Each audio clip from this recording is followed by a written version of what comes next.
Hi అండి, simple and టేస్టీగా పుదీనా పచ్చడి ఎలా రెడీ చేయాలో చూసేద్దామా. ముందుగా ఒక కట్ట పుదీనాను తీసుకొని నీట్గా ఒలుచుకొని ఒక 2-3 సార్లు కడిగేసుకొని పక్కన పెట్టుకోవాలి.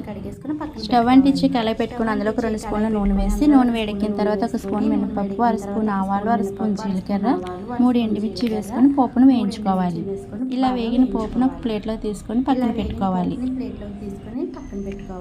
అదే కళాయిలోకి మరొక 2 స్పూన్ల నూనె వేసి ఒక 3 పచ్చిమిర్చి వేసి పచ్చిమిర్చిని వేయించుకోవాలి.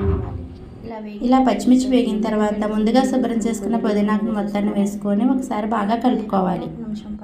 పుదీనా లైట్గా మగ్గిన తర్వాత కొద్దిగా చింతపండు, చిన్న బెల్లం ముక్క, చిటికెడు పసుపు, రుచికి తగినంత ఉప్పు వేసుకొని మరొకసారి బాగా కలుపుకోవాలి.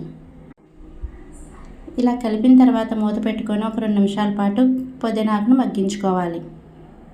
తర్వాత స్టవ్ ఆఫ్ చేసి దీనిని చల్లారనివ్వాలి.